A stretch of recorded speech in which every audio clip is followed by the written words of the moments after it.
इसी तरह से बोली की कीमत लगातार बढ़ती जा रही थी, लेकिन ममराज ने 4,30,000 सोने के सिक्कों की बोली पर अपने आप को आगे बोली लगाने से रोक लिया, क्योंकि 4,30,000 के आगे बोली लगाने से लश्कार दल को किसी आर्थिक मुसीबत का सामना करना पड़ सकता था।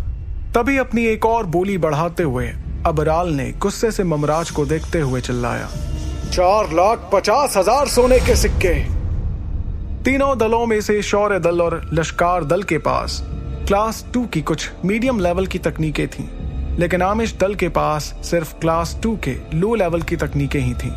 और इसी वजह से नीलामी के दौरान आमिश दल का प्रमुख अबराल आमिश किसी भी कीमत पर क्लास 2 की हाई लेवल की तकनीक हरिकेन चांट को हासिल करना चाह रहा था। तभी नीलामी हॉल में सभी को हैरान करते हुए एक बार फिर से किसी की नीलामी की बोली के लिए दमदार आवाज गूंजी, 5 लाख। इस बोली ने नीलामी हॉल में बैठे हुए सभी लोगों को हैरान कर दिया था, और अब सभी के चेहरे पर इस नीलामी वाले शख्स का चेहरा देखने की बेसब्री नजर आ रही थी। ये आवाज किसी और की नहीं बल्कि शौर्य दल के लीडर अरेंद्र की थी। आमिश दल और लश्कार दल के दोनों लीडरों की बोली को मात देते हुए अरेंद्र की इस बोली को सुनने के बाद सायरा के चेहरे पर सभी को आकर्षित करने वाली मुस्कान आ गई। जब अरेंद्र ने नीलामी की कीमत को और बढ़ा दिया, तब अबराल को बहुत गुस्सा आने लगा, और फिर उसने ना चाहते हुए भी एक बार और बोली को बढ़ाते हुए कहा, 5,50,000 सोने के सिक्के। अबराल की इस बोली के बाद अब सभी की नजरें अरेंद्र पर टिकी हुई थी। सभी ये उम्मीद लगा रहे थे कि अरेंद्र फिर से एक बार अबराल से ज्यादा बोली लगाएंगे, लेकिन अरेंद्र ने अबराल की ओर देखकर मुस्कुराया।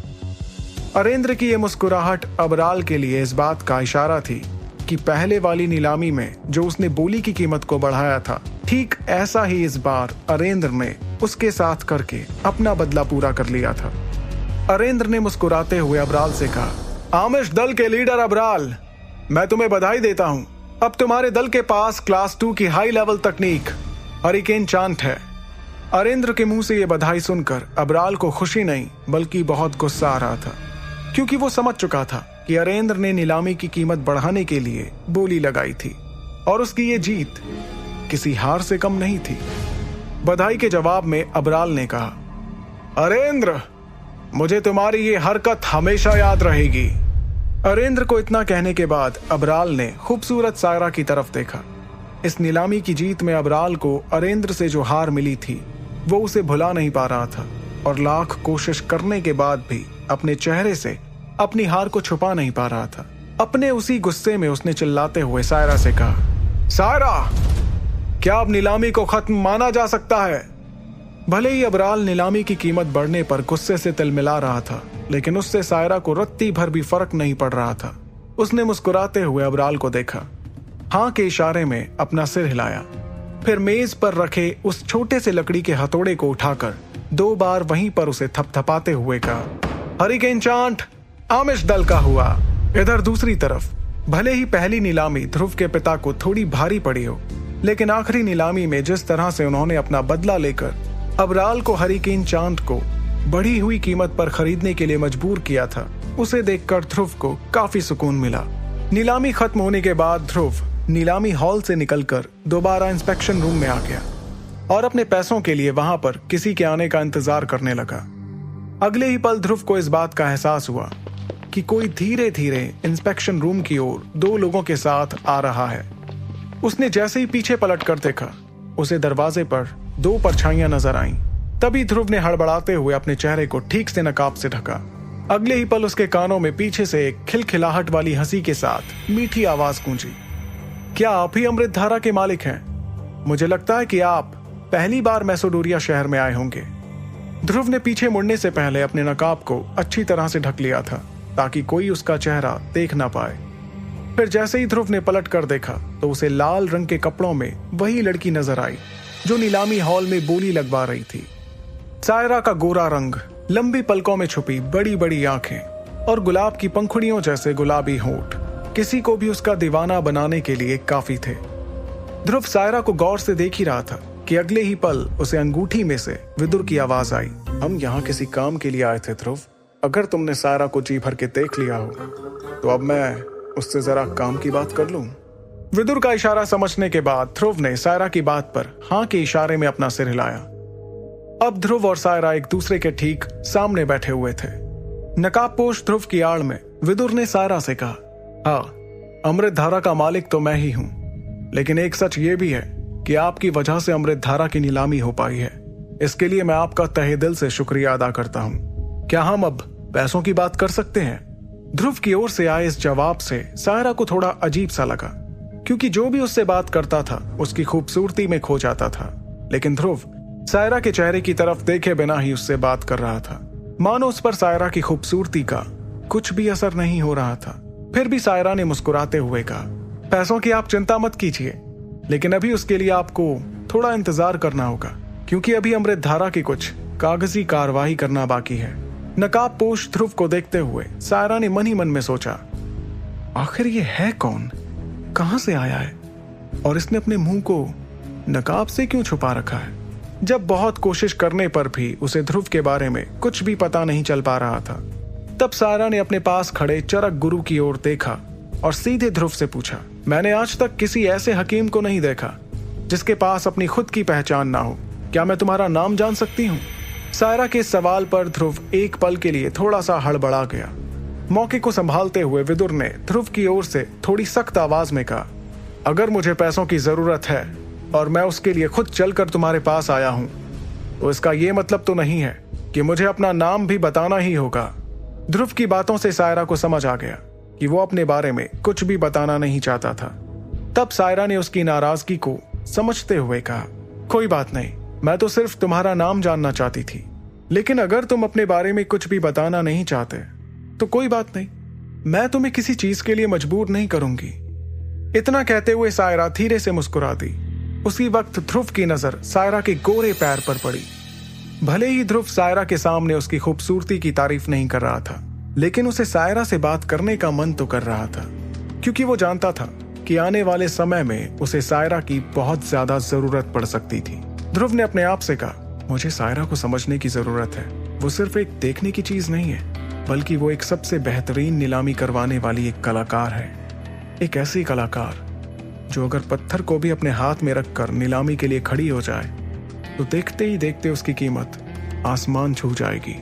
सायरा से बात करने के दौरान ध्रुव काफी चौकन्ना था, क्योंकि वो जानता था कि सायरा तरह तरह की बातें करते हुए उसके बारे में ज्यादा से ज्यादा बातें पता करना चाहती थी। वहीं जब सायरा अपने मकसद में कामयाब नहीं हुई तो उसने सीधे सीधे उसके बारे में जानने की कोशिश की। विदुर ने बड़ी ही चालाकी से सायरा और चरक गुरु के सवालों का जवाब भी दिया और खुद के बारे में उन्हें रत्ती भर भी खबर नहीं लगने दी।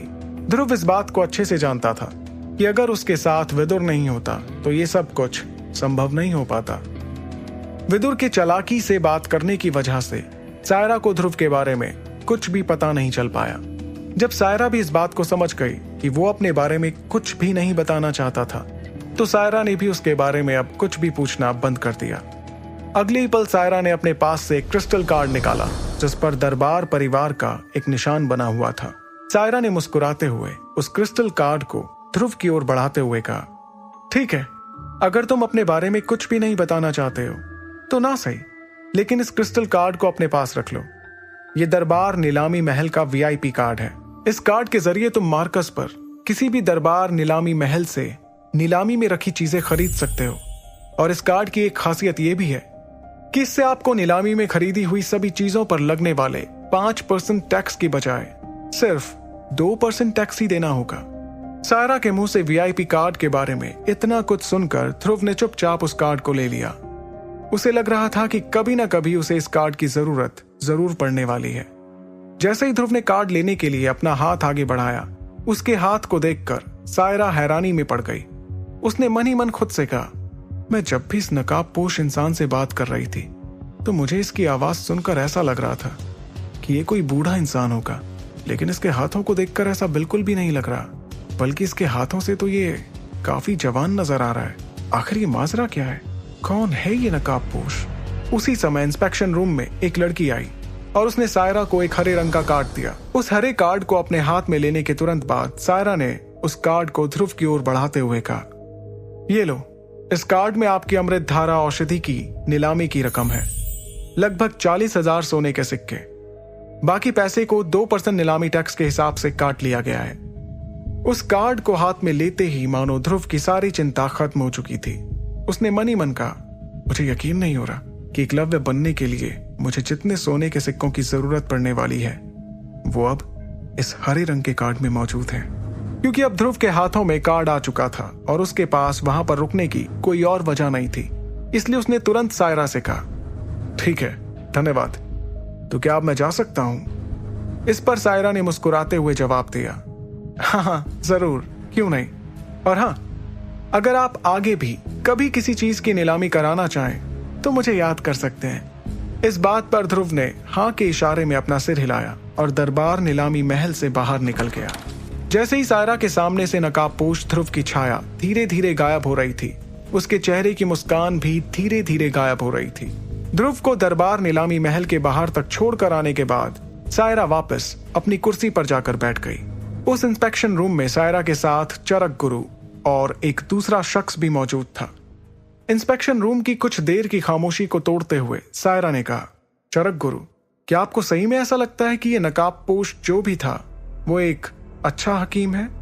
सायरा के इस सवाल पर बिना देर किए चरक गुरु ने जवाब देते हुए कहा, हाँ बिल्कुल, इसमें कोई शक नहीं कि वो नकाबपोश जो भी था एक बहुत ही अच्छा हकीम है। बल्कि मैं तो ये कहूंगा कि वो मुझसे भी ज्यादा अच्छा हकीम है, क्योंकि जिस अमृत धारा को उसने तैयार किया है उसे तो मैं चाह कर भी नहीं बना सकता हूं। तभी सायरा ने अपने चेहरे पर एक रहस्यमयी मुस्कान लाते हुए कहा, अगर तुम्हें उस अमृत धारा को बनाने वाला फॉर्मूला मिल जाए तो क्या तब भी तुम उस अमृत धारा को नहीं बना पाओगे? सायरा के मुंह से निकली इस बात को सुनकर चरक गुरु एकदम से चौंक पड़ा और उसने तुरंत तेज आवाज में कहा, एक औषधि का फॉर्मूला किसी भी हकीम की पूरी जिंदगी की कीमत होती है। आप ऐसा कुछ करने के बारे में सोच भी कैसे सकती हैं? एक ऐसा हकीम जिसके बारे में अभी हम कुछ भी नहीं जानते, उससे उसके फॉर्मूले को हासिल करने के बारे में सोचना भी दरबार परिवार के लिए ठीक नहीं होगा।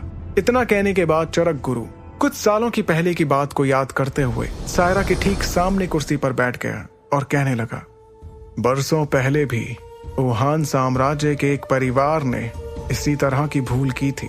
उन्होंने बाली नाम के हकीम से किसी औषधि के फॉर्मूले को लेने के लिए उन पर दबाव बनाया था। बदले में बाली ने उस परिवार को खत्म करने के लिए कुछ शक्तिशाली लोगों को उस परिवार के पास भेजा, जिसके बाद उस परिवार का वुहान साम्राज्य से पूरी तरह से नामो निशान ही मिट गया। इस पर सायरा ने बड़े ही इत्मीनान से कहा, हाँ मैं जानती हूँ इस बारे में। सायरा को इस तरह बेपरवाही से बातें करते देखकर चरक गुरु ने अपने उसी रवैये को बरकरार रखते हुए कहा, तो फिर ऐसा वैसा कुछ भी करने के बारे में आप क्यों सोच रही हैं? भले ही हमारा परिवार उस परिवार से ज्यादा शक्तिशाली है, लेकिन एक रहस्यमयी हकीम को इस तरह से नाराज करना बिल्कुल भी ठीक नहीं है। उससे दोस्ती का हाथ आगे बढ़ाइए और फिर देखिए वो किस तरह से आपको तरह तरह की औषधि नीलामी के लिए बना कर देता रहेगा। चरक गुरु की बात सुनकर सायरा कुछ सोचने लगी, लेकिन अभी भी उसको देखकर इस बात का अंदाजा लगा पाना मुश्किल था कि आखिर वो ध्रुव के बारे में क्या सोच रही थी। आगे की कहानी जानने के लिए सुनते रहिए सुपर योद्धा, सिर्फ पॉकेट एफएम पर। सुपर योद्धा के सारे एपिसोड्स को सुनने के लिए डिस्क्रिप्शन में दी लिंक से डाउनलोड करें पॉकेट एफएम ऐप।